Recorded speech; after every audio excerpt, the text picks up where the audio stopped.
Devil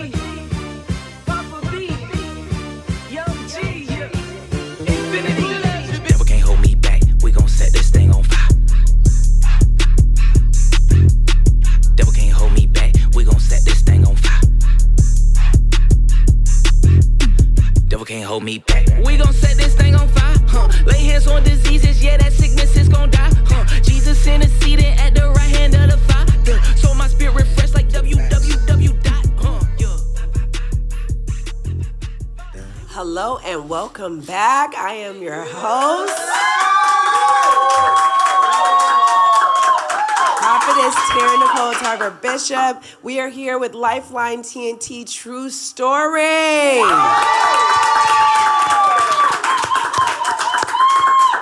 Back by popular demand, the relationship expert, sex guru. Come on now, give it up for neuroscience doctor, Dr. Ryeal Sims. Thank you. So, Dr. Ryeal, I had to bring you back because everybody loved our talk that we did about the way the body functions, how God created us to be with sex, relationships, understanding things like kissing and the DNA composite and all the different things that God has made us to have to where we can function and have healthy relationships sexually as well as relationally. And being that you are the relationship guru and the author of the Neuroscience of Relationships Worldwide, I wanted to bring you back so they could ask you some questions. We have a group of people that had a bunch of great questions they want to ask you too. But first and foremost, welcome. We're glad to have you. Thank you for having me back. Absolutely. Yes. So, doctor, let's just cut to the chase. All right. Let's talk about sex. We talked about relationships and how we can keep our bond at the last session.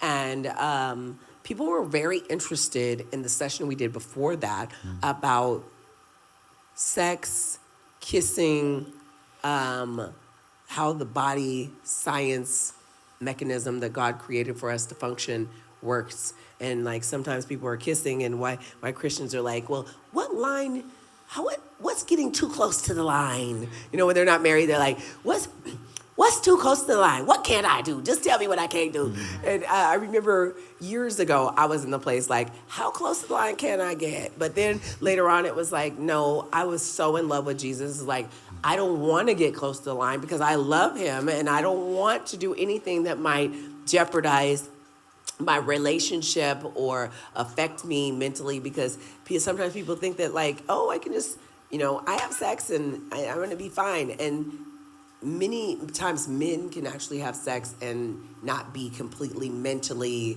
connected as women are. So what is the difference and why is it that women are mentally connected?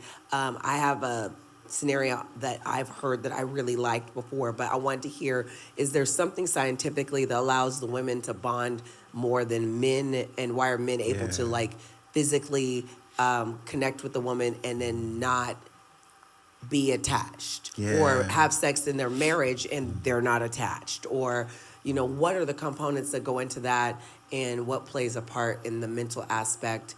And how's it supposed to be the way God created it to be? Yeah. So one thing I want to say when it comes to woman is that she has a different concern when it comes to being intimate with a guy.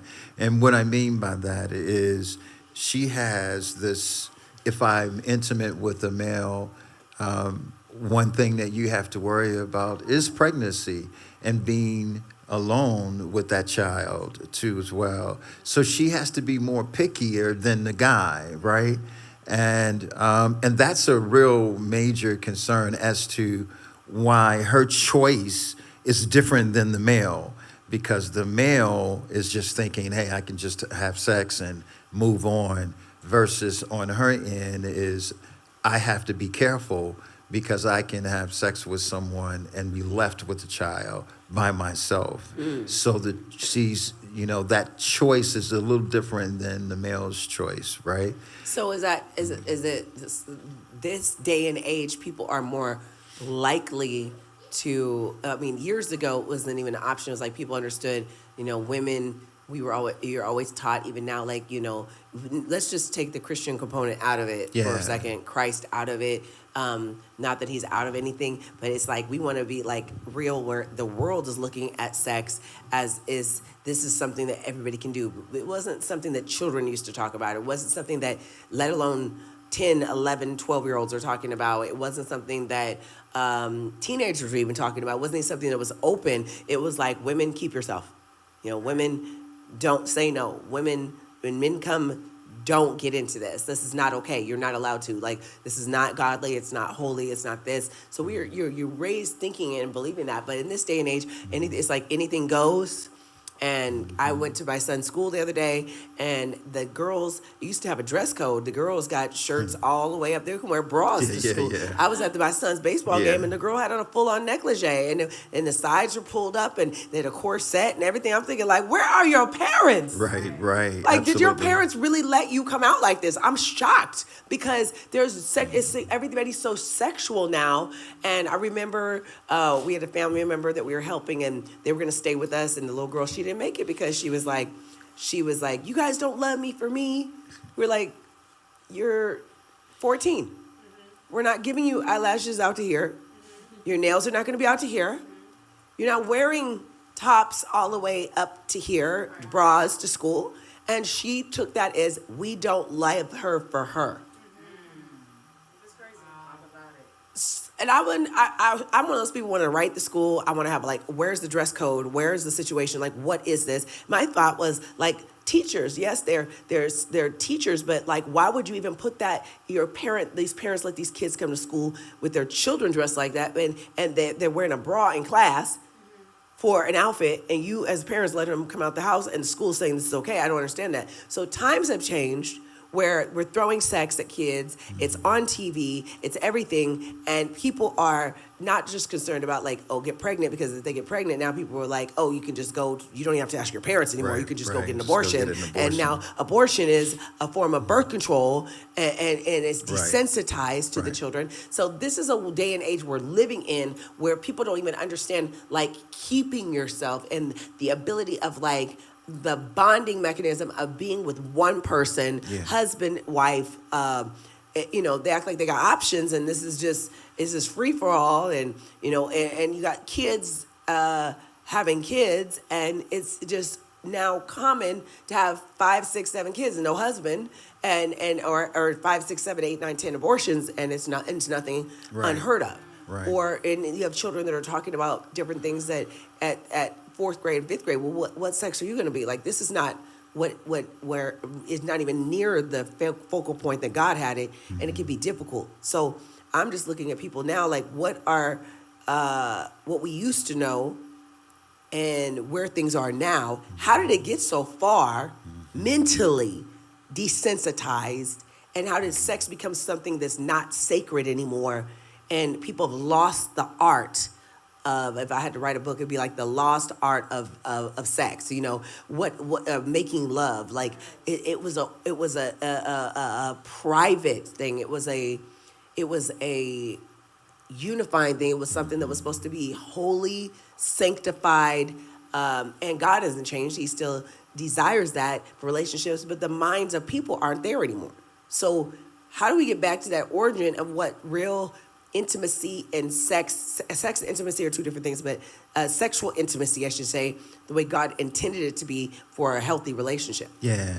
So also finishing your first question too, and leading into that, is these chemicals, these natural chemicals that's designed, is also bonding chemicals that bond you to the man or bond you to the child. And I think we had talked about this before, about oxytocin.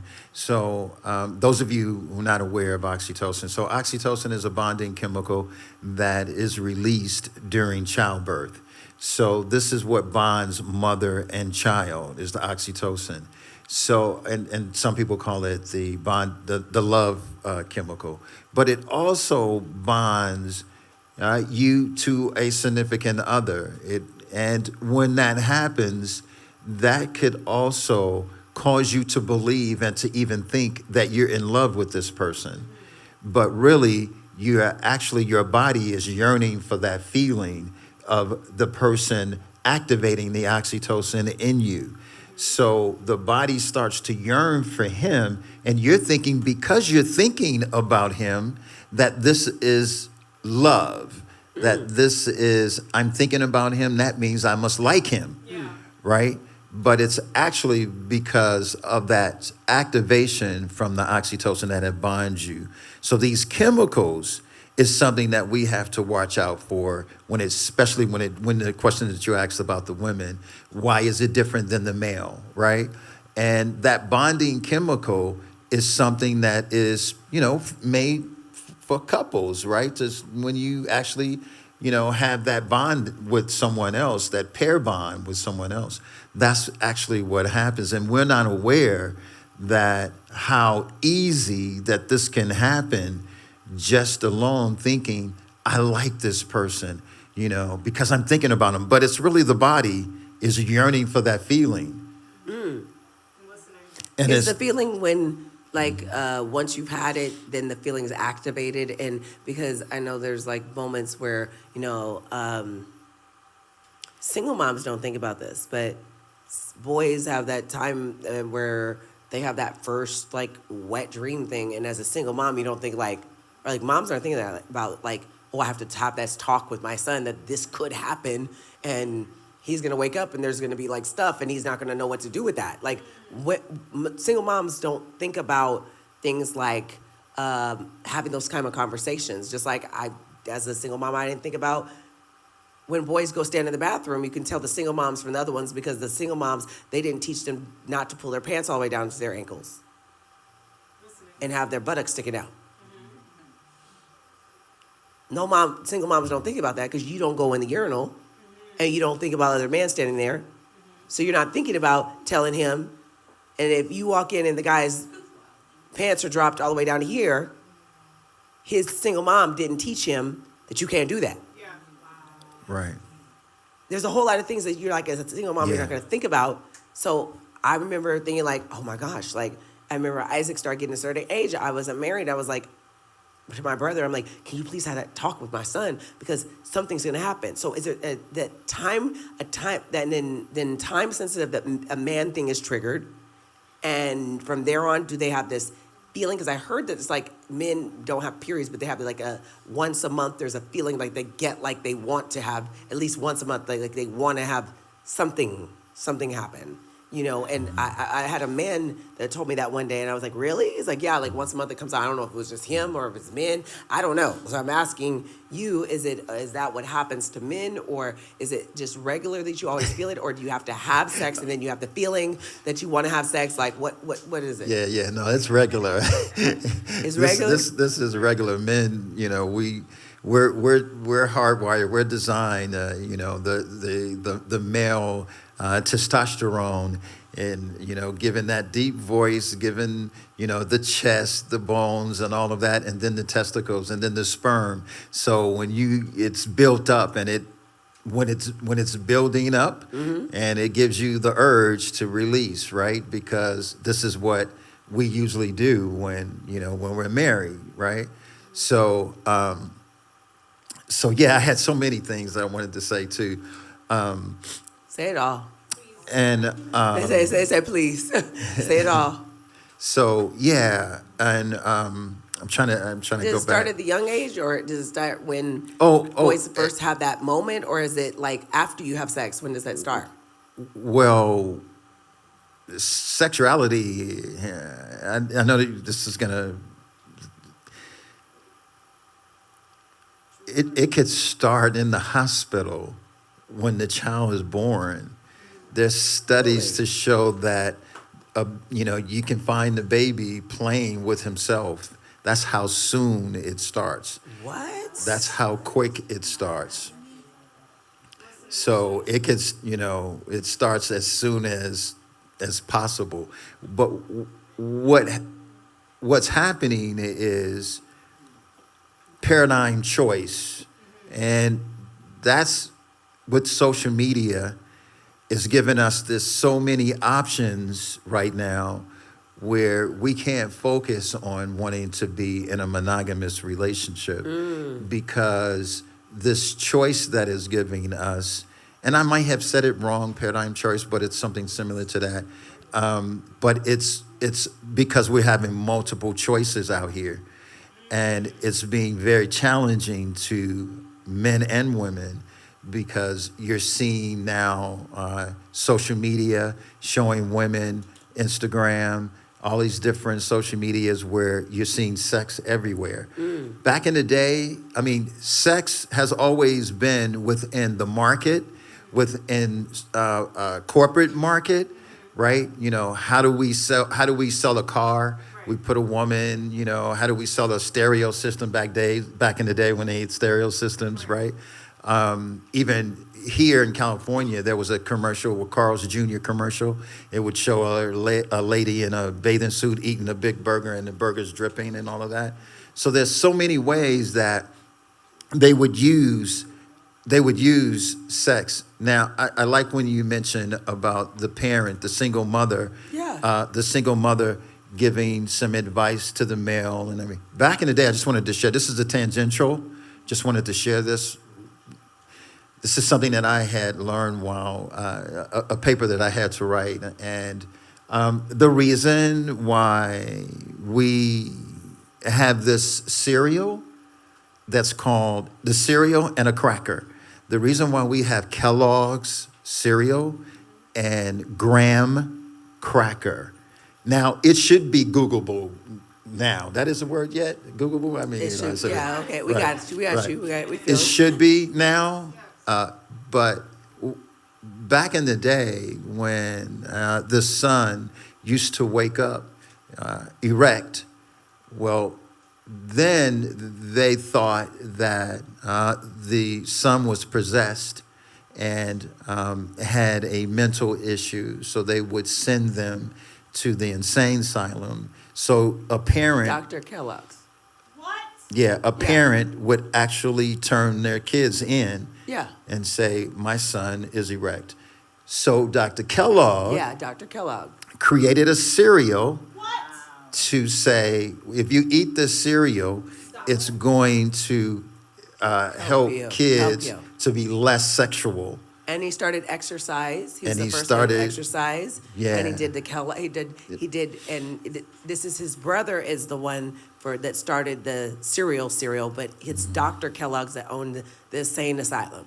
Yeah. And so and everyone from Einstein to everybody he wrote many books and columns, and they would try to treat people. And so he developed, his brother actually first said, we'll put milk in with this granola. Yeah. The Graham. Yes, the Graham. yes. Yeah. And the brother accidentally made a mistake one day, and later on they thought, let's make cereal.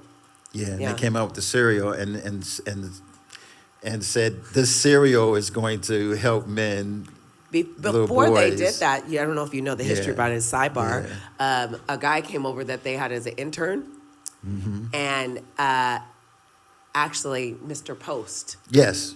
Yes. And Post yes. stole their, That's right. and he created Grape Nuts. That's so right. Grape Nuts That's where was Grape created Nuts as a came health from. cereal. That's why it's a health The cereal health with cereal. no sugar. He stole it from Dr. Kellogg's brother, and he stole it, and he started Post.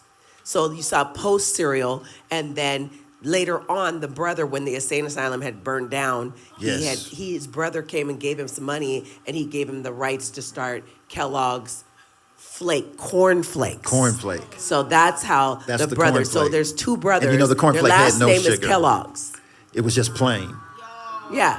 And he added Yeah. sugar later on to it, malts Right. and sugar and stuff, a little Yeah. sugar. It was just plain. It was just plain. Because Grape Nuts, they had to make it a little bit better tasting than Grape Yes, Nuts. right. And so everybody Absolutely. ended up liking Kellogg's cornflakes. He used to sign his name on it, on the box, because he said, had to differentiate himself from his brother that was the science doctor, Yes. Dr. Kellogg's that helped people with mental anguish and distress, and he was an exercise guru and how to eat better, and he didn't believe in sugar and different things. Right, And absolutely. so that was how Because he felt it that came. was also It was one of contributing the towards contributing toward the male. Yeah. being erect, and I'm a so they total were turned nerd, you in. guys. I'm a And total if nerd. if the So, yeah. female got caught playing, touching herself too, then the parents would turn them in, and actually, just They had take to them go. away. They had to go to the Go to the asylum insane asylum, yeah. until And they then got. and then Graham also tried to do the same thing. So that's why you got the graham cracker. So when you go in the store and you see graham crackers, it's the exact same thing that they were also trying to come up. Graham said, "Oh, I can come up with something, and I can this will work." So they're trying to Although neither cure- one worked. They're trying to cure But something but they that still naturally- kept the cereal. Got it. So that's why we have Kellogg cereal today. Yeah. And then, then they took it, and then the Frosty Flakes, and then Frosted that's when they Flakes, added yeah. the sugar They on started it. competing with Post. Competing It was with a Post. Post and Kellogg's had a whole competition. Yeah. Till Post killed himself, and the Yeah. daughter took over and created General Foods. And that's why we have frozen foods, and she bought up everything. the daughter- Yes, yes. Yeah, it's a whole. You got. I watch a lot of. Yes, and that's on the Foods That Made documentary Who America. Made America. Foods from of- America. Yeah, Foods Yeah. That Made America. Yeah, absolutely. Yeah, this is Yeah. true.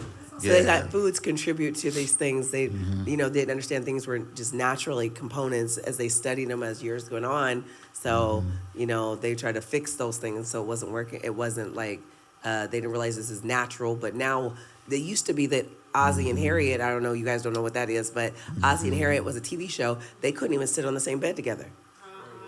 I Love Lucy was, I think, the first ones that kissed Right. in TV, on TV. You just couldn't. You couldn't even sit on the same bed.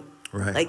So things have evolved. Yeah. Marilyn Monroe, when she came out and she started, and you look at her bathing suits, that was nothing compared to these bathing suits today. Yeah, absolutely. They weren't sex symbols, and so that was your sex symbol before, or the what's her name that did the bananas, the black lady, it's a dancer, the dancer. Not Dorothy. Was it Dorothy Dancer? No. Josephine Baker. Josephine Baker. It was unheard of. But parents, they had to do that in Paris because it was more acceptable and culturally. So United States has a more of an issue with sexuality. A woman breastfeeding just openly now, we would just freak out. Oh, yeah, in it another would've- country, that would've you're been able to unheard do of. that because people have over sensualized things that are natural. I saw a whole Facebook post about people. Is it okay to give your parents a kiss? Could you kiss your kids on the lips? And people are like, at 3-year-old, I can't kiss my kid on the lip. I was like, you're crazy. I think that's crazy. But all these parents were all off for the board of if it's okay to kiss your kids.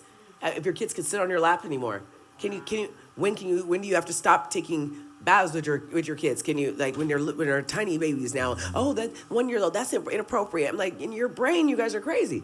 There's things that we've developed that now because of how over sexualized everything's become, people have lost the art of how God intended it to be.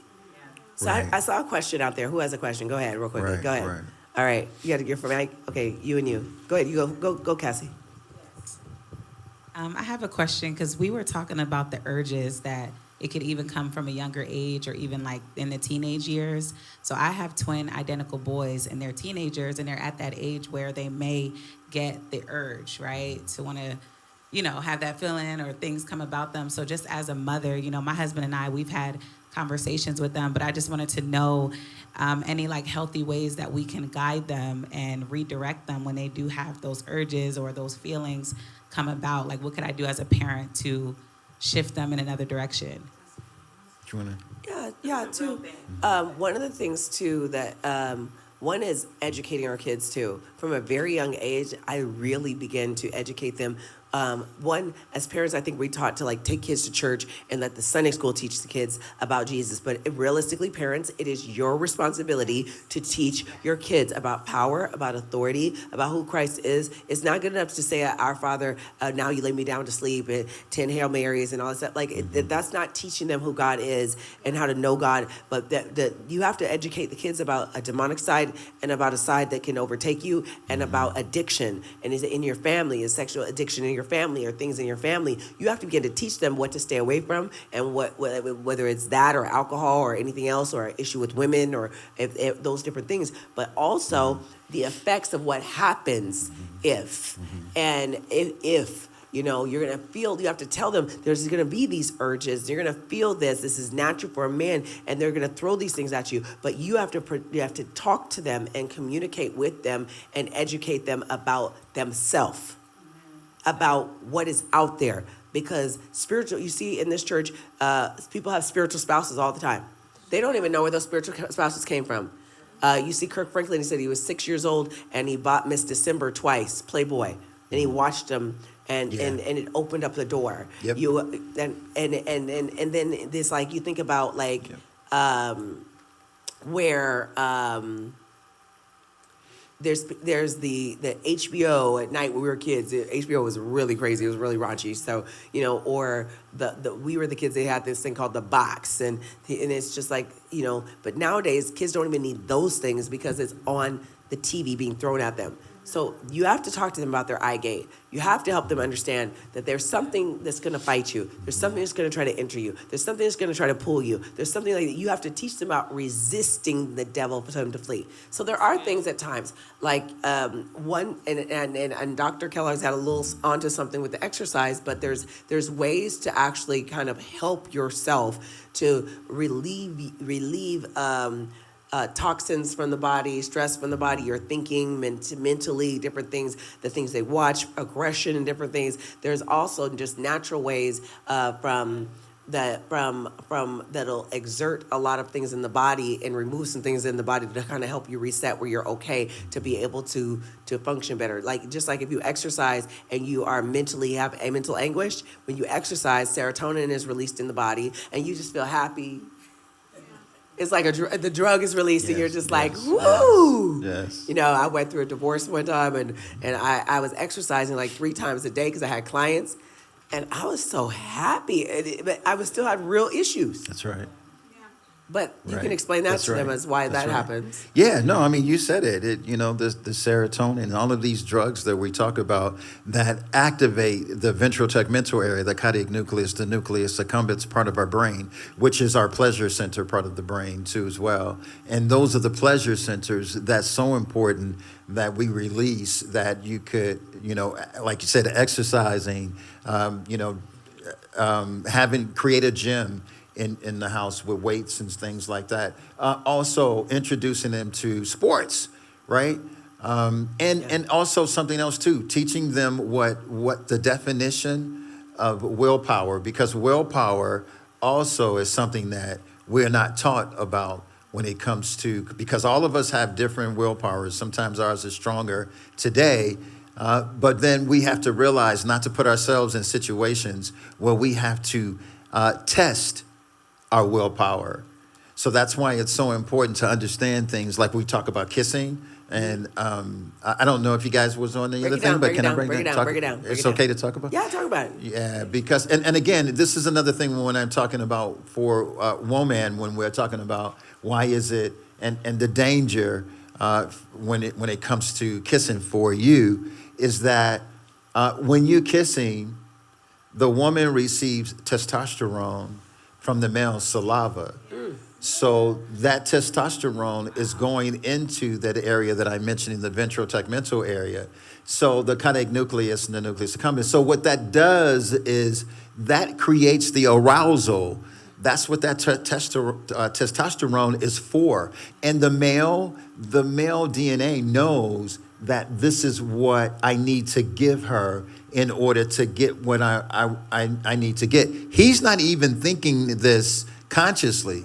The body knows that kiss her, give her this natural neurotransmitter that will cause her to now become aroused, right?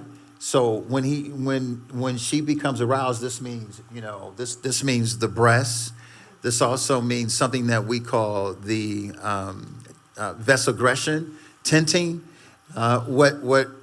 Because this whole purpose of receiving the testosterone is also to help the woman to become more lubricated in the vaginal canal, but also too, it's also helps the cervix, pushes the uterus back just in case 10 to 12 inches goes into the vaginal canal.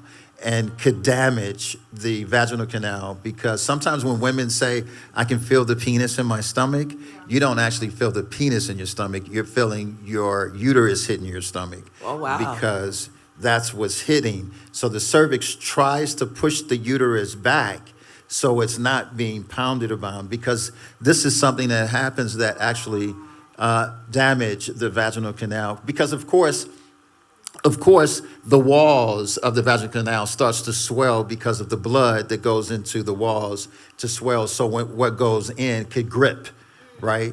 So anything, and then too, it could also, that's why you have to be careful too as well. And this message is to men to also understand that there's a process for husband and wives too as well, that this is a process that sometimes your wife may, and she may not have said it, that she's not pleased with the sex at the beginning because you're not allowing this process to happen. So this process is here so she now can enjoy the full sex.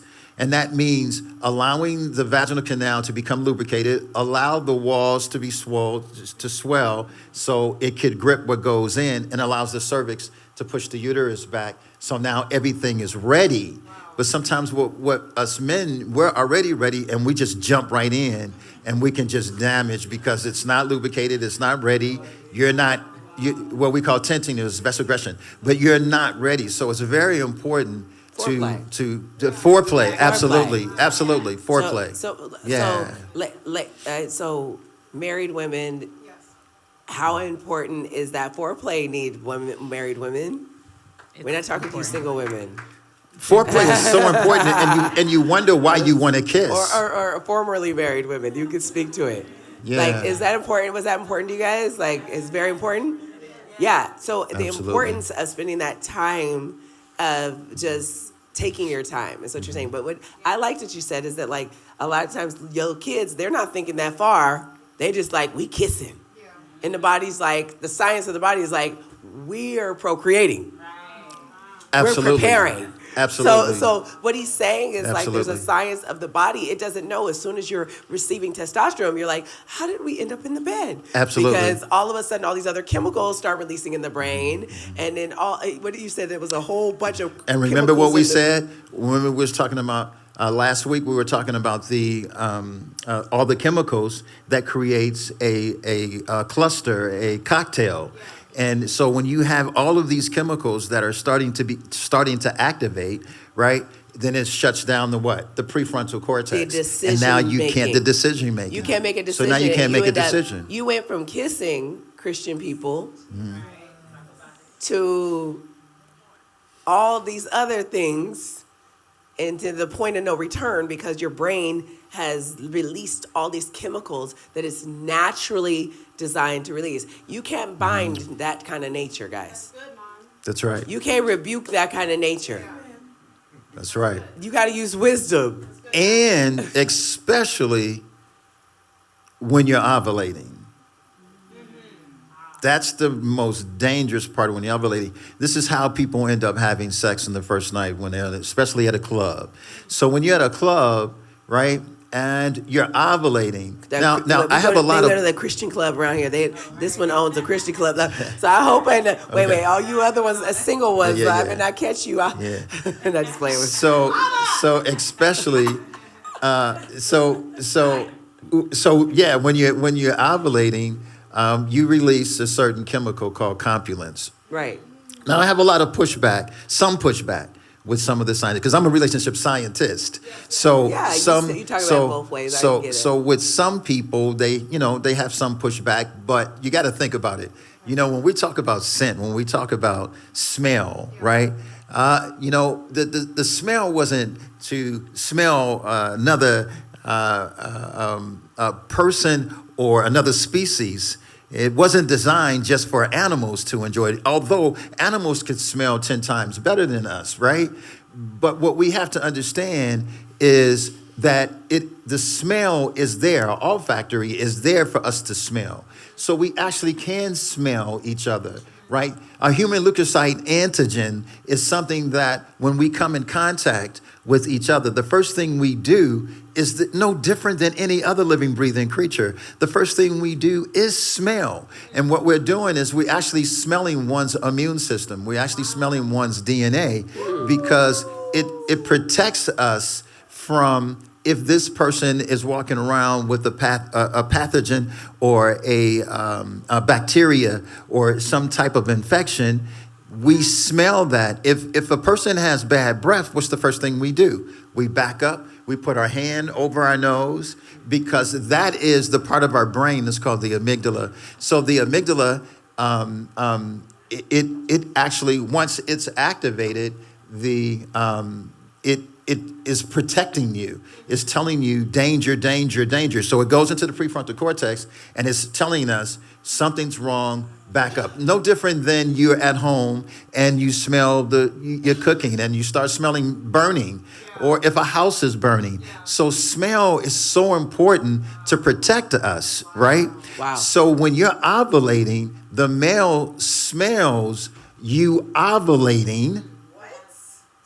So when we see a female canine and we see male canines running after her, what do we say she's in? Heat. So we think it's only the debate. The debate is that this is just for animals. Think about this now. Come on, think about this. God didn't just create something like that to be just for animals, because you see, God is an entrepreneur. His business is to procreate, right? His business is to generate babies, right? As an entrepreneur, we generate money. His is I'm generating babies. So there's like there's 150 something thousand people that die every day. There's 350 something thousand babies that are born every day. So he gets a profit of 2 something, right? Because he's and why it's more than how many people that multiply. Subdue the earth. Subdue the earth. Refill That's it. right. And so that amount, when you say, well, why is it so much? Well, it's also because of, now remember I said 150,000 something, right? Well, why is it so much? How many that's born? Because we might run into a time where we might have a pandemic where people will die than the average people who are born, like we just had. So therefore, it would always, something that we call zero population is Right. like when 2 people get married and you only have 2 kids, all you're doing is just replacing yourself. Oh my God! So you're not adding to the society. Wow. Wow. Well, I added to the society. I had 5. Yeah. Yeah. So when You got we 4. smell the compulence. You got 5. When we smell, yes, absolutely. So you brought in 3. So I brought in 3. I only brought in 3. So when you smell the compulence, the woman's compulence, like the canine smelling when she's in heat, you're in heat. You cause the male to release a chemical called androstenone. So now you smell the androstenone. I'm smelling your compulence. Do you come to this club often? What? Well, every once in a while. So what's your name again? But now we're noticing that we're interested in each other because we're actually smelling each other, because the body is saying, I am at the point where I want to do what? Procreate. Because you're ovulating. You're ovulating. When you ovulate, But people that's are doing why. this without even trying. Without What even you're trying to say trying. is, like, That's why without husbands are trying. all over the wife sometime and don't realize it. Because the husband is now smelling the wife ovulating, and that's why he's all touchy and how you got those twins. and absolutely, because you're ovulating. That's why sometimes when you're laying down in the bed and you may experience this when your husband gets out of the bed, or vice versa, right? Now you're on this side, he's on this side, but you realize that you gravitated toward his side of the bed, or she gravitated on this side. Why? Because the immune system, his DNA is on the sheets. Wow. So you're attracted to his DNA. Yeah. 100%. Smell their clothes. You smell the Yes, clothes. clothes. That's why. They're That's dirty. why when we talk about detox, because we mentioned detox several times. That's why we Yes. talk about when you detox, get rid of his clothes, Throw wash them out if you that break quilt, up. that quilt that's on the end of the bed. Wash that quilt, wash the quilt, wash the sheets, wash everything. But what do we do when we pull his sweatshirt out of the closet? What's the first thing we do? Smell it or you We remember smell it. Or you can We just smell smell it it. because it's already on there. Like Because it's on- the his perfume, DNA the is on his cologne is sweatshirt. still on it. When we smell it, we think about him because we activate what we call the hippocampus, where we store our memories. So the minute we smell it, we think about him. That's why when you're detoxing, you got to get rid of everything. You got to get rid of everything. You can't even touch. You can't even talk because even the voice, there is billion-dollar company that have made billions of dollars based on just a voice alone, phone sex, right? Based on, so think about a person that you're addicted to, right? Because you're addicted to the chemicals of your person because love, again, is giving each other your chemicals, right? So just imagine now that you're trying to break up with this person and all that person has to do is to call you, Or you see them. baby, I really miss you. What you doing, babe? Block, delete, void. I used to have this thing like for That detox. voice. Literally, if I broke up with somebody, no joke. Like, guys, seriously, if I broke up with somebody, not only would I go on a 5-day fast, that I'm telling you, there's a wonders to 5-day fast. I have to strengthen myself, okay? Then I would make sure I didn't have any of their pictures. I would get rid of every single picture. I would block the phone call. I would block their Instagram, their Facebook. You just need time, a way to like strengthen yourself. And I felt like it was easier to like get over someone. And I was telling you the other day, like, what if like I see, especially for the women when they're going through a divorce and you know if someone hasn't, because sometimes you know somebody's already attached themselves to somebody else, which. The reason he's saying these things are that your DNA and that time of bonding is just you and them. They're bonded to you. That's right. Just That's you right. and them. It's That's right. supposed to be Because you're just giving you each two. other back and forth. Back and forth. Everything It's you're just giving you each and other. You live Yeah. together, you're kissed, you're in the Yeah. same bed, you're around them, Right, your voice, right. you married them, you're connected to them. Okay, like, so if someone starts masturbating or they start mentally going somewhere in their brain, they start to mess up That's right. that That's right. chemical That neural network. process. Say it again. That neural network. Can you Yeah. talk about that real quickly? Because Yeah. there's some people I know that like if a man like or a woman or somebody moved on and they're messing with other people, it messes up that bonding process that keeps you together, That your keeps you DNA, together. because you're with other people's DNA, and it right. weakens your. Go ahead, break That's that right. down That's to right. science. Absolutely. You know, oh gosh, I got so much stuff. It's a story. Okay. So even I just like to. Can I just talk about how the best friend end up sleeping with the man? Go ahead, talk about it. I mean, it has something to do. It still has something to do come what we're on. talking about, right? We need You know, the true I just want to. story. Okay, all right. So check this out. See, so when so your girlfriend just broke up with her boyfriend. You feel sorry for her. It's your girlfriend, right? And so you and your boyfriend, you guys are at home. You're about to watch a movie. You know your girlfriend is at home by herself, right? And let me call Donna and have Donna to come over so she can watch a movie with us because right now she needs me. I'm her best friend, right? You know, so we're watching a movie and then tomorrow, let's go to the amusement park, honey. Yeah. Oh, but what about Donna? Can we call Donna so Donna? Yes, Donna comes over. So now this becomes a routine that you're keeping your best friend around, right? Now I'm not saying don't look out for your best friend. I'm saying you got to be careful because chemistry is dealing with this. So you're keeping your best friend around, and I don't know if you guys have ever heard about the longer you have a best friend, your cycle. Yes, they sing. They sing. Right? Your sisters, Okay. your people you live with, your teammates, yes. So check this out. So if it's at the same time, so now you're spending more time, you got your girlfriend spending more time with the two of you guys. You guys are doing novelty stuff that we talked about, right? You're having fun and everything.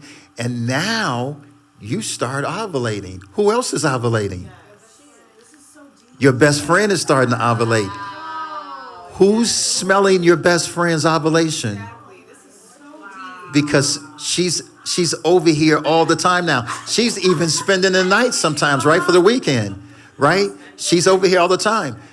He does not realize why. Now, and it starts with this too. It starts with the touchy, laughy, because he's giving jokes. He's telling jokes.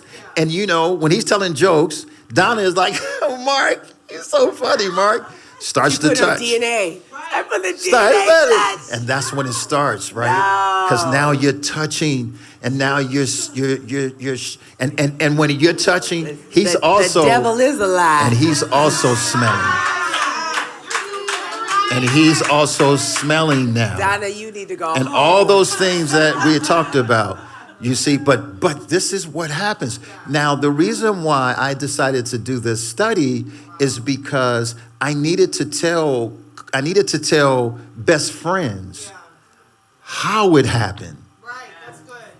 Because sometimes, now I know you guys might not like this, We don't. but sometimes I know how it happened. And why I want you to consider, to think about Your choice. forgiving. Oh, forgiving. Why you should forgive your best friend, because you also had something to do with the reason why they end up doing it. As much as you don't want to believe it, right? But you had something to do, because every day, because he didn't say call Donna. He didn't say bring Donna over. He didn't say bring Donna over. Let her, she don't have nowhere to stay. Let her stay at my house. You kept saying, nah. bring Donna. Oh, we're going to watch a new movie? Oh, wait a minute. Let me call Donna. We going to go bowling? Wait a minute. Let me call Donna, because Donna's at her house. She's by herself. So and I feel so sorry for Donna. She's experiencing all the fun She's times. all the She's fun. there. Oh, everything that he is giving, everything that he's giving her, she's getting it too. Now they kikiing and joking and touching. Our DNA swapping. DNA swapping, smelling, the immune system, the DNA. And again, what did I say? When you're ovulating, who's ovulating too? She is ovulating. Remember we broke down ovulating and the smell? He's smelling her too. Oh, Jesus. You are connecting all the dots. You know, and so the reason why, because I'm also, Use wisdom, ladies. I also work for the film industry too, for the science, right? And so this is one of the films that I plan to pitch to help other friends, because now again, I don't like the fact that two best friends are no longer best friends anymore. So they need to understand how this happened. And so I'm just going to tell you just a little part of the story. Is that okay? So the mother, it was this mother. She's practicing on a camera, and she forgets to cut the camera off when the daughter comes home. When the daughter comes home, they're talking in the kitchen, and the daughter is looking through the photo album, and she sees, the mother's best friend. Okay. And she's like, Mom, what happened to Donna? What happened to Donna? And the mother explains what happened and how she ended up with Donna's significant other. But the daughter is a scientist. She knows what happened. She knows how this happened. So she is in search for Donna. She's in search for the other person, Donna or Karen, to explain to her how that happened with my mother. And if you could, now I know, I understand if you guys say, I can forget, but what is it? What's the saying? I could. Yeah. So forgiving is strong. Forgiving is really hard. I know. Just say no. Yeah. But see, the thing is that sometimes it's not about that I say yes or no. It's the chemistry, right? The chemistry that happened because, right? We kept inviting her over. We kept bringing her over. And back in the day in the 60s, this information that I'm giving you right now, not even in the 60s, just back in the day, 30s, 40s, 50s, I used to hear my grandmother or great grandmother and all of them, they'd be like, don't be telling your business to your girlfriends. Don't be telling them about how good it is. And don't be, it really, The old lady that said advice I was remember really good that. advice. Literally, the old mothers at church, like, you know, and they said that, like, the Zimbabwe mamas and the Nigerian mamas, that they actually teach courses on sex to the women, and the men have courses on how to please your spouse and these things. And these things are taught. But I remember I was probably like 27, and I was in the kitchen with the old mamas, the church mamas. And they, you know, like, girl, pick that up and get this. Pick that. You're too slow. Move out. You know, they just they yell at you and talk to you at the same time. It's their form of love. So one of the girls, she was like, you better stop talking about your man to that girl. And she said, well, Sean, that's my friend. She said, you over there talking about he does this and he does that. And she started telling us a story about, she said, and this is an old lady, and she said, she was a church lady, and she said, she's over there talking about, all he want to do is screw. All he want to do is screw. That's what she said. All he want to do is screw. She said she went out of town, and the best friend went right over there and just screwed all weekend. Because all he want to do is screw. Because she And like, she said, you over all there I talking do about is don't scat get the cat, screw. Scat cat, and he talking about, the cleanup girl talking about, here, kitty, kitty, here, Yep, kitty, kitty. absolutely. That's what she used to say. Absolutely. Jesus. Absolutely. They So, say, here, kitty, kitty, here, kitty, Absolutely. kitty, and they're wanting to, like, so you have to be really careful. have to be about really who careful. You're talking to, what you're talking about. That's right. Who you're talking about. That's why I even have, like, there's certain rules, like, look, don't talk to the women and men. Don't go to a woman. That's just like your pastor or somebody you guys are talking to, even, you know, it's like somebody that's for you. Don't go talking to no man should be talking to a woman about their spouse. right. And Absolutely. no woman should be talking to a man. Like you were talking about feeling sorry for that lady, and she had a breakup. Next thing you guys end up years ago, you were talking about when you were young in college that you end up having sex with someone because he felt sorry for her in that moment, and things just happened. Something just happened. Yeah. You know, tears and lamenting, and you feel sorry for one another. You want to comfort. You start rubbing, just the touching in itself. So you have to be careful because be careful. people don't understand that they're creating a recipe for disaster. That's And they right. don't understand that you're actually inviting the enemy into your camp. And that's why the Bible is very clear about even like don't let the sun go down your wrath. And then so a man knows that his job, even that he said, don't let the sun go down in your wrath. Yes. It's the man's responsibility. Not that it's not women's too, but the man's responsibility is to lock the house spiritually That's right. and physically and financially, supposedly. And there's a part where they have to make sure things are mended, and you guys keep that door, that relationship tight, because literally you have to recognize that the enemy will hope that you allow, if you have a tree and you plant a seed, before it comes a tree, it's easier to pluck it up when it's a seed. If you get it before you go to sleep, it's a seed. If you go to sleep and you allow it to wake up the next day, you have a tree. It's easier to pluck up a seed than it is a tree, cut down a tree. Yeah. And then if it starts producing fruit, it's because you allow day after day, night after night, you didn't protect it spiritually. You have to get up and pray. You have to strengthen yourself. You have to be alert. The Bible said, don't be ignorant to devil's devices. And you have to, the Bible even says, don't delay sex in your marriage, because if you do, you can open the door to the enemy. This That's is a right. scripture. That's right. And Absolutely. you shouldn't get married if you're not Donna. interested in pleasing your spouse, because it's not about you. That's right. It's about you being able to please her and her being able to please you. And you have to remember it's about one another being pleased. So you have to think about those things, because a lot of people are just so self-centered and self-focused, you're not really thinking. Right. I saw another question. You guys had a question. Okay. Here, ask a guess, and then we'll come to you. Okay, go ahead. Oh, me. Check. Oh. Okay, awesome. So my question is, how can past sexual experiences impact intimacy in marriage, particularly when one or both partners struggle with comparison? And what steps can couples take to overcome these challenges and build a healthy sexual connection? Want to go first or me? I'll say that one of the things, ahava, the first part of ahava is to give. Ahava is the word for love. It's the Hebrew word for love, found in Genesis 22:2. Most people come into the relationship with the wifum, what's in it for me? Wifum. Everything is about you. WIFM is W is an acronym. What's in it for me? WIFM. So you're concerned about you, your needs, me being pleased. When the idea of God is to give. How can I please you?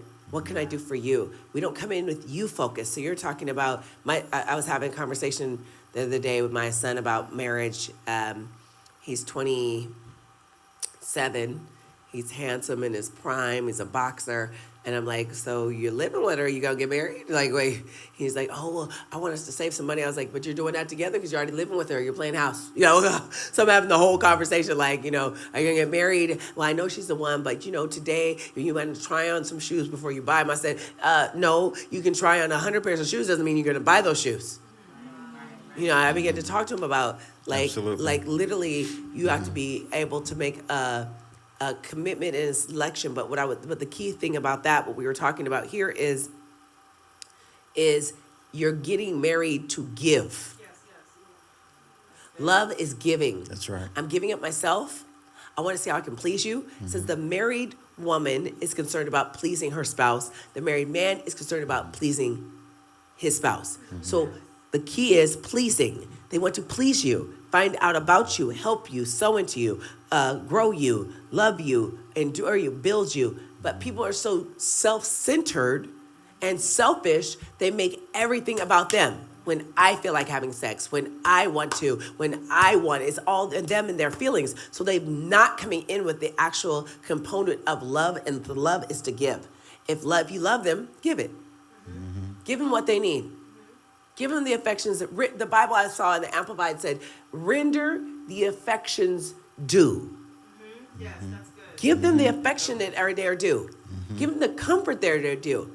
Give them the correction that they're even due. Like build them. Don't just watch them fall apart because you don't want to have a argument or something. You have to like say those tough things because iron sharpens iron. So you have to really understand if you're about loving them, he should be concerned about, if he's a Christian man, how can I make sure you feel good? How can if you like kissing, if you like foreplay, if you like those things, he's gonna make sure that you're getting what you need. And it's not about, well, I don't really like to do this. If you really love somebody, you're gonna learn to give what they like, and you're gonna learn to actually find that out together, explore together, and build something together, and find out what you like together. And then you have made sure they're pleased, and if they love you, they're gonna make sure that you're pleased. That's right. Wow. But the world isn't teaching that. They're teaching, what if the sex is whack? You're already coming in talking wrong. Right. Absolutely. What if it's what if it's this and what if it's that side, and what if they're the wrong focus? Absolutely. And then are you there for purpose? Are you there for God? Yes, sex is important, but it's about giving and it's about building, and sex doesn't start at night. Sex starts all throughout the day. Did you send notes? Did you send cards? Did you send flowers? Did you send pictures of yourself? I'm not talking about, well, we gotta be careful today sending pictures of yourself. You break up, people posting pictures. No, like I'm talking about like videos of yourself, like, hey, like, you've been, hey babe, I can't wait to see you when I get home. You ready? Be ready for me, like, because I'm thinking about you. It's the dinner you made. It's the love tokens. It's the touches as you walk by each other. It's those little things that are you willing to give that? Because you planted seeds, and then you have something that you are harvesting. That's right. Absolutely. But if you have a selfish person, it's all about them. What are you going to do for me? No, go ahead. Absolutely, 100%. It's definitely to make sure that you have that conversation and to understand that when it's comparison too as well, to understand that your ex isn't your present. You have to make sure that that's understood, that whatever she liked doesn't mean she's going to like it. So that's why communication is so important. What I usually tell some of the couples too is that tonight tonight is not orgasm night. Tonight is discover night. So tonight is to actually discover each other and what you like, because it's so important to understand. So because we're so used to just having sex for the orgasm, so it's so challenging to say, well, how can we have a discovery night, And they have cards too that you could use, and the cards are saying, touch her there, touch her here, touch him here, and it's fun. It's a little, fun thing. So you could try that as well. So that's what I'm saying. Tonight is not orgasm night. Tonight is discovery night. This is when we actually talk to each other and like, well, what makes you feel good? What do you want me to do? How do you want me to do it? Is this right? Do you like this? Yeah, I like that. You should do that. Because sometimes we do articulate what feels good, but sometimes we're not listening, because when the sex is so good, I don't hear you actually, but women don't play. Women will tell you right there. Right there. I like it right there, right there. Man, it's just, You're like, I told you right there. Right there, right? So we have to listen. And that's what I, tell men. You have to, also be a listener. My father actually taught me that. He said, you got to listen to her. If you are being intimate, listen to her. So when you hit certain spots, how does she respond? So you can figure out, spot number one, right? Oh, spot number two, because she's going to articulate that. She may, moan, groan, scream, holler, or, oh, Jesus, or God, Lord, and, you got to hear those cues to tell you that this is what is pleasing my significant other. So it's so important to not just go, because us men, sometimes we think because we're a man that we can please every woman. You were not born to please every woman. Wow. You don't know. Say that. You have to have this conversation. A lot of us have not had a conversation. There are people who have been married for I don't know how long and have not had a conversation to ask her, what do you really like? Wow. What do you Dr. Ryeal, really I heard like? a pastor was saying, ask when and this is married people, please don't try this, single people. That when you are married, take time, and that day, this is today, anything that you want, I'm here to give you those things. Like, I'm here to be a blessing to you today. Like, you get to have your day. And you get, if you like to be kissed on the ears, if you like to be kissed on the neck, whatever it is that you like, it's them, it's that day that, and then another day, it's your day. But it's all about you that day. That's right. And then you have to be, I think that people don't tell they don't even take the time to find out, to know, to study what they really like. That's right. Like you're saying. So they're in a relationship and they're unaware. And they're giving you what they want instead of giving you what you need. Yeah. That's right. Absolutely. And that's why it's so important not to be afraid to have that conversation. Because look, you don't have that conversation, you cheating yourself. Yeah. You cheating yourself. You have that conversation so you can be pleased. That's good. So you don't have that conversation and you just cheating yourself. You will never experience what the ultimate sexual session with your significant other. You have to have that conversation, and that is so important. And that's what I'm so glad that we're talking about that, because that's what we don't do. We don't talk about this, right? We're like, oh no, we can't talk about this, but this is so important, and it's imperative that we have this conversation, Like I said, there's people who've been married forever and never had this conversation. Just imagine the woman or the man. He's probably having it. They're having sex. In his mind, if she can just, in her mind, if he could just, but you never say it. You never say it because one, I don't, and what are some of the reasons? Well, I don't want to emasculate him. You're not emasculating him. You're not saying this. You're not embarrassing him. You're not saying this in front of people. This is something that's about you and about what you want and how you want to feel. So you can't have that fear. And I say this too, give your significant other permission to articulate that to you. Give him permission to articulate it. Give her the permission to articulate it. Don't feel like, man, she might tell me, things that I haven't done. I'm a man. Dude, you are a man. You are not born to please every woman on this earth. You have to know how to please your significant other. That's good.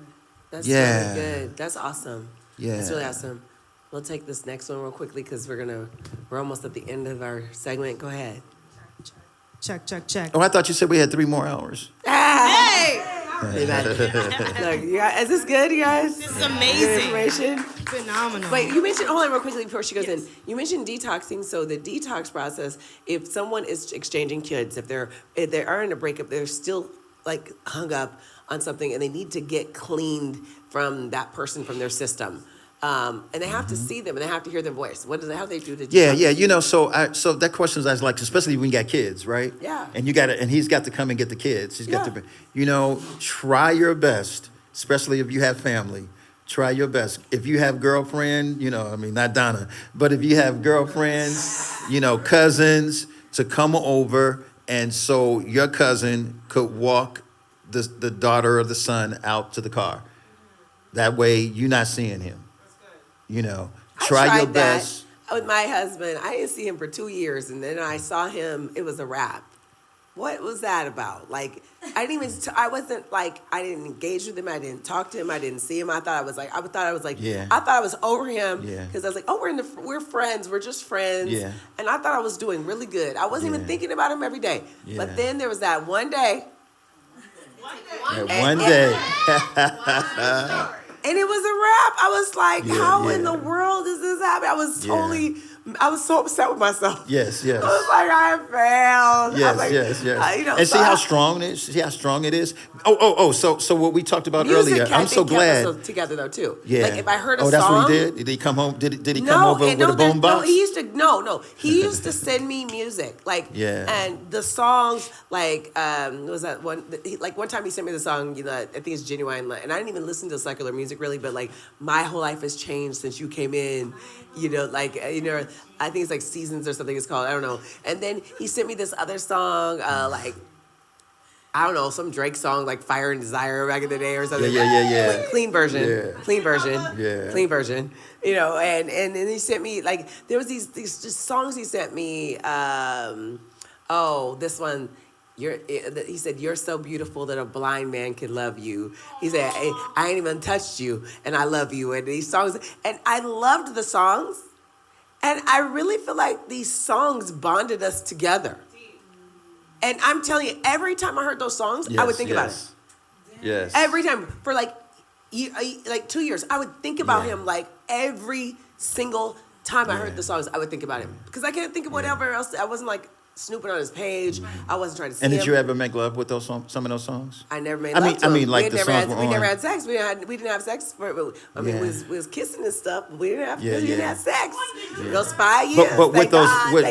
But with some of those songs playing though, if you guys were. Yes, some of those songs were playing when we used to be hanging out. Yeah, and if you hear that song, in those 5 years, what's it going to do? It's going to activate the hippocampus. It activates the memory vein. Yeah. Okay. So I'm trying to figure out how did it happen? Yeah. I was like, I failed. Yeah. I was like, okay, I'm blocking, deleting. I was going yeah. ready to. And So then we you ended up see getting why married. it's so important for that detox process, man. And you know, it's good too that some people actually see the significant other every once in a while, because you could now track where you're at. Where you're right? at? Every now and Yeah, then. Okay. you know, you get like, oh man, But I I seen thought I him. was really, I really seen him good. today, Like and I I'm would not see even him thinking I about saw him him. like in those 2 years. I think I saw him twice. Yeah. And it was just like really cool. He was at the barbershop cutting, you know, and I'm like, hey, how you doing? I was like, oh, listen to my music. I got some new music. I was like, that's really cool. How you doing? How are the kids? And we like, oh, okay. All right. I left there and I felt really confident. Yeah. I felt pretty bold. And that just shows you too. This is another thing. What I like, what you just said too. Earlier, I had mentioned the word willpower. Sometimes you just don't have that willpower that you think you have. That's why it's so important not to put yourself in a situation because you think I'm strong and I got it going on, and you put yourself in it. Because sometimes you're so strong today. Right? Wait. Okay, Today. so he caught me. This is where he should have put Papa B on here. He back there acting like he's sleeping and stuff. Listen. The issue is, I was going to San Diego for my son's birthday. He said he had something to do in San Diego too. But the issue was, I had just had a hurt situation, and I hadn't felt hurt like that over anything in years. I'd been extremely strong for years, and I was in a wounded state. Yes. And I went to Hawaii to have a week of healing, to be in the Lord, just to build and everything. But when I was there, I talked to him on the phone, and he was consoling me, and he told me how much he cared, you know. And he's like, you know, I understand. And I was just feeling like I had failed in something that God had me wanting to do, and I was trying to rebuild that. But I recognized, like, my wall was down. Like, Yeah, absolutely. I recognized I was in a weak state. And to tell you the truth, if I hadn't felt that weak moment and I didn't feel weak, I don't think, because then the next weekend I was in San Diego. And Absolutely. And when I went to San Diego for my son's birthday party, he came and he went and hung out with the kids and everything was fine or whatever until he kissed me. Oh, yeah. And I was like, oh my God, I'm in Yeah. trouble. And you see, Yeah. I'm like totally. And you were He's vulnerable. I was extremely vulnerable, but I was Extremely really vulnerable. hurt for the first time. Yeah. I felt like I made a mistake. I felt like I felt God or something. I felt like I need to really work on these things and what have you. But what it did is it brought my, whatever that thing was, it brought it down. Yeah, absolutely. But if I didn't have that thing, I would have been just fine. You'd have been fine, absolutely. Yeah, and remember He my caught story. me. Remember, He caught me remember when I my, had the thing. The same thing with my I story. felt weak. Remember the same thing with my story. 'Cause Yeah. she was vulnerable, and you know, I was also trying to practice, you know, celibacy, and next thing you know, Jed was a millionaire, right? That's Beverly Hills thing, you know. Beverly Hills, Hillbilly. Beverly Hills, Well, Hillbilly. thank God we didn't Yeah. have sex. Thank God. That was only Jesus, because you know Yeah. my conviction was still there, and But she was very vulnerable. vulnerable. She was telling me about all of her hurt with Oh, her no. man, and then Listen. like you said, we end up hugging. I was like, oh, it's okay, it's all right. And then she looks at me, and then I look at her, and I'm feeling sorry for her.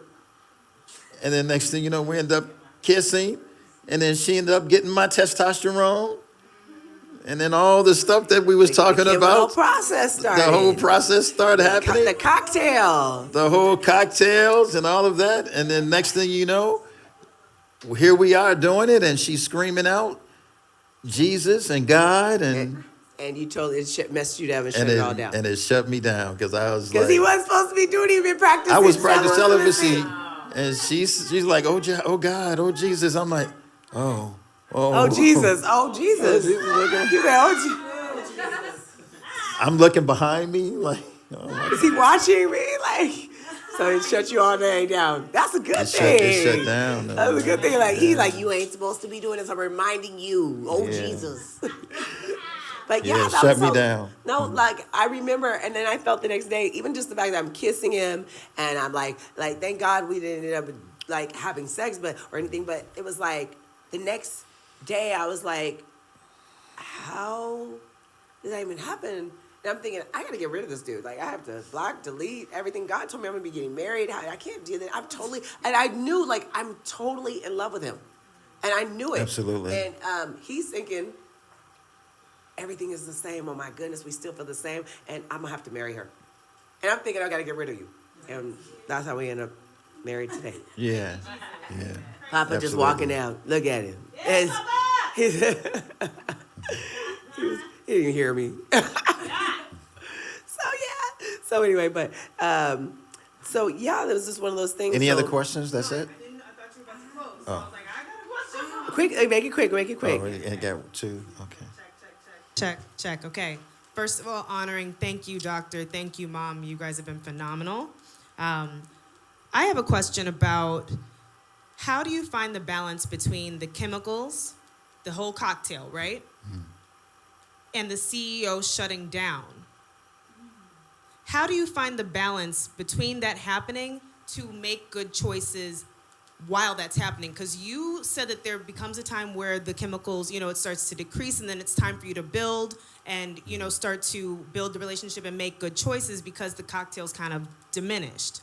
But what my question is in order to make good choices from the beginning, how do you find that balance, even scientifically, chemically, to make sure that you aren't?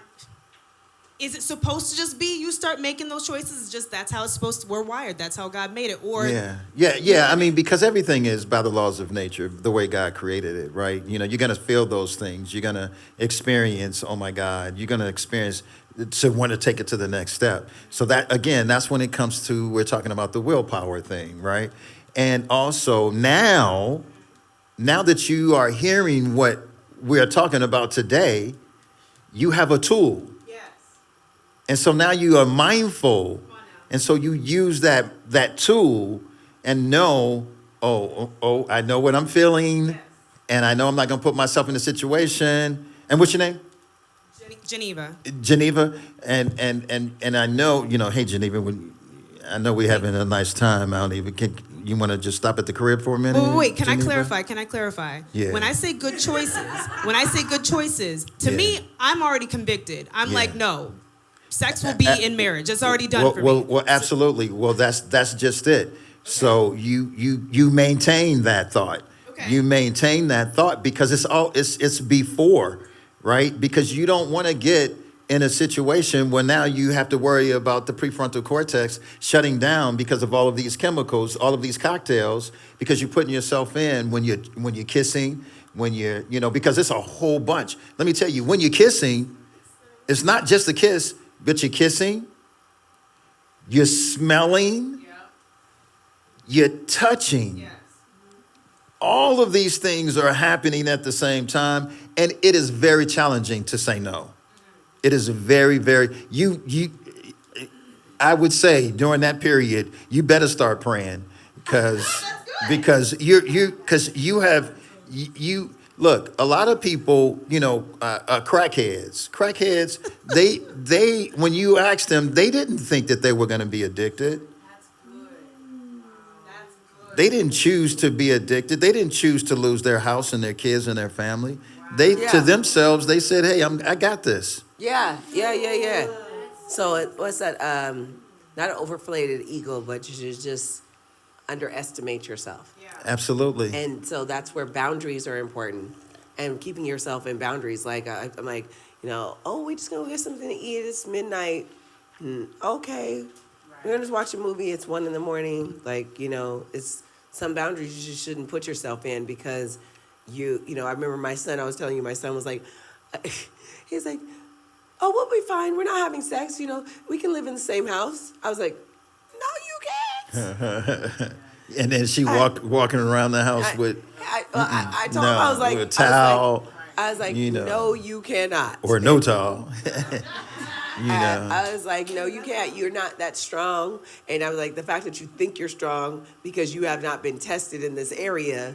My other son, I was like, you have not been tested, so don't think you're that strong. So I was like, and besides, I was like, as a man of God, you need to look at, the Bible talks about, don't let, your good be evil spoken of.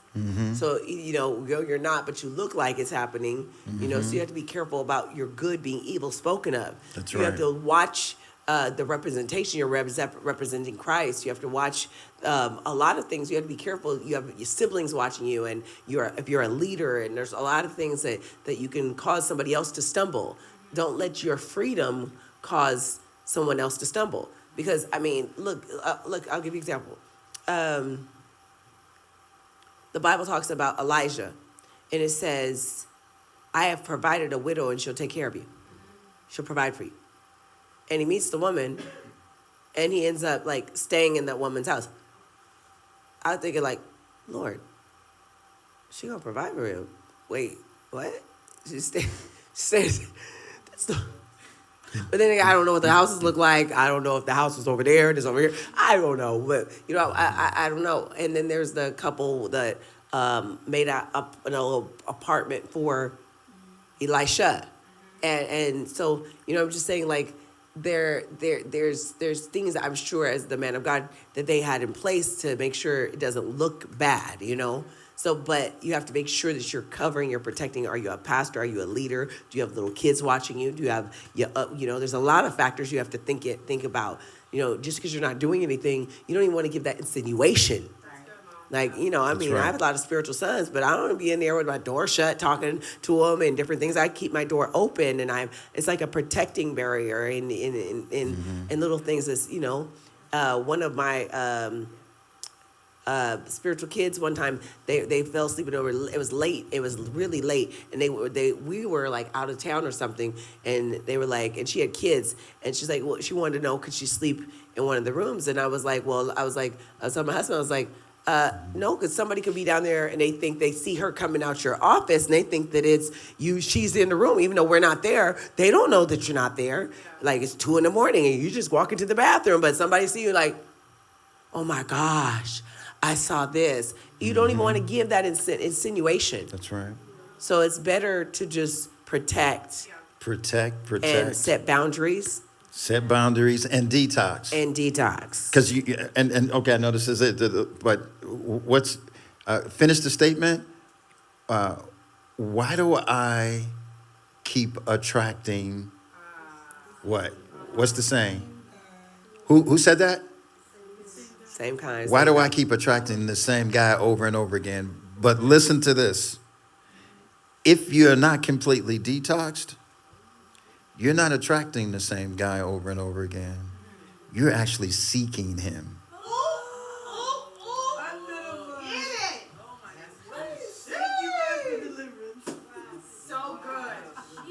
You're actually seeking him. So when the drug dealer goes to jail, does the drug addict stop taking drugs? He goes out and do what? Finds another dealer. He's seeking another one.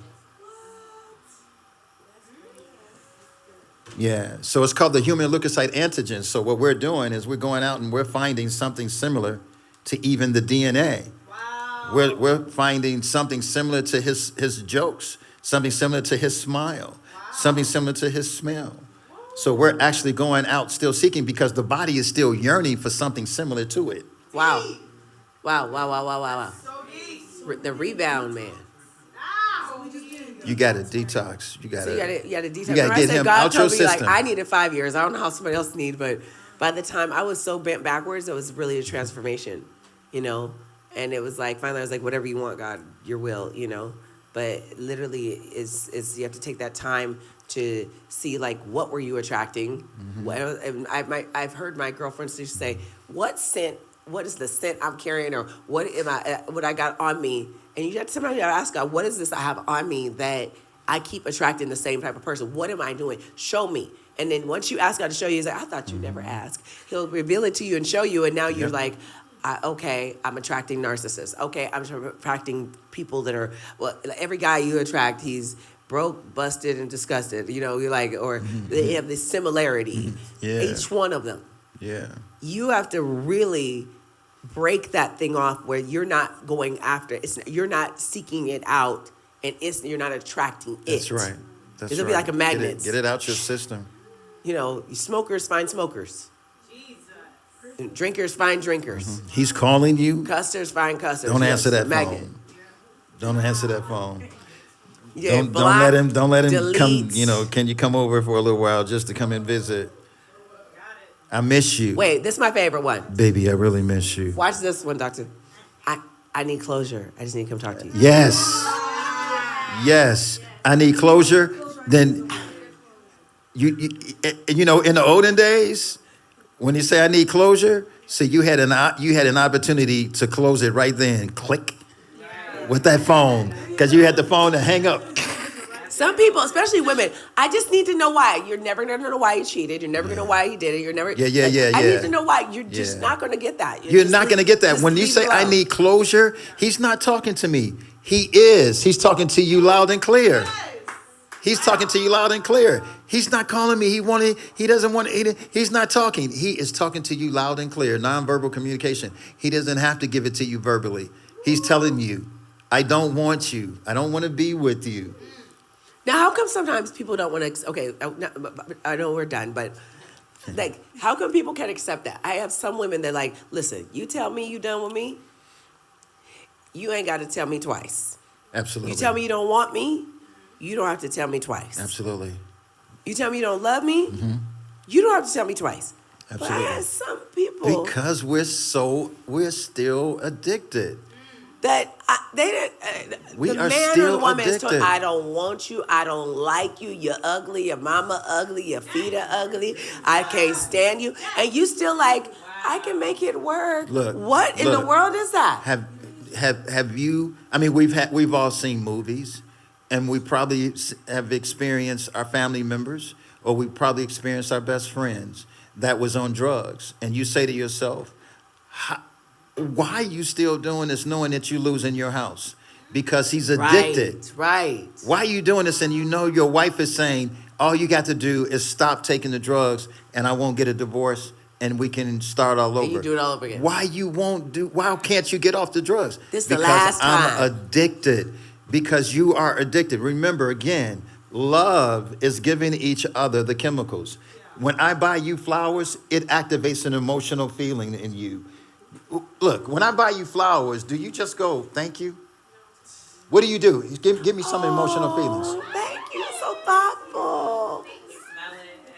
Smelling it, that's an emotional reaction. That makes you feel, right? Aren't you feeling when you say, oh, isn't that a feeling? Isn't that making you feel good? Yes. Right? Right? When you come home, flowers is on the floor and dinner is made. Right? Yes. Right? You're going, oh, baby, right? That's making you feel good. That's making you feel. That's why it's important to understand it's a choice and a feeling, and you choose if you want to continue this feeling that this person is giving you. So quickly, since we only have like 60 seconds, give us steps to detox that, to get rid of that, to break that, to get unfamiliar with it, to stop chasing it, stop hunting it, stop wanting it, stop desiring it. Go ahead. Real fast, and we've covered it. We've actually covered a lot of it. Cancels, bind up. Yeah. Tell yourself to let it go. Let it go. Decree, Stop it. stop, Remember, stop say it. no. Every time you start thinking about that significant other, this is so cool. This is so cool. My professor taught me this. And I used it just in general. Sometimes when I'm thinking negative, right? When I'm thinking things, it's tell the brain, stop it. So every time you keep saying stop it, you're creating that neural network, and you're creating, remember when I talked about those neurons? The dendrites and so every time you say stop it, you're telling a neuron. And you keep saying, stop it. You're telling a neuron. What you are actually doing is birthing a neuron. You're making a neuron now a new neuron. A new neuron. A new neuron. The no neuron. And it's creating a pathway for you. So every time you start thinking about him, say, stop it. Here's the neuron. Stop it. It's Here we go. growing. It's growing. This is the pathway of escape. Start going, and it's Tell giving yourself, you the no, pathway. This is over. Tell yourself this is over. I have a new life. I'm going a different direction. That's right. God has greater things for me. That's right. No, we're not going to be together. No. But you're like, well, what if I'm praying and I want it restored? Look, The Lord, if he said no, let it go. If God gonna put it back together, let God put it back together. But you have to mentally be strong and be able to function right. and move forward. So create that new neuron, that new Create that new pathway. neuron. It works, I'm telling you. And it's less, and it helps your stress too. It brings the stress level down. Because, and the more you tell it, and then remember when I said, now you got this new neuron, the neuron goes and tell the other ones what? Hey, she said, stop it. She said, we can't think about that anymore. So stop Amen. it. So it goes all This through is the brain. good. It says, All stop. right. You guys give it up for Dr. Ryeal Sims. We're having some therapy today. Therapy. Wow, this is a really good one. Is it good, guys? Yeah. All right. Okay. So go tell your friends and your family. Build some new neurons. Wow, this is amazing. You are watching Lifeline TNT, our true story. You can find us here every Tuesday. So make sure you watch, click the thumbs up, the subscribe, the share, and we will be back for great information, wonderful information and content each week. I'm Prophetess Taryn Tarver Bishop. Have a great day. God bless. And please give me testimonies. They said that they would give a testimony on the camera. It could be just a few seconds of what you think. I'd like to use it on my website and stuff or like you that. want to? Oh, we made all those songs. Yes. Okay, yeah, I gotta get my voice on one of these. Oh yeah, for sure. We have a studio. Really? Yeah. Okay, come on now. You gotta write a song for me. Anytime. Spiritually, I'll do it. Takes me a second.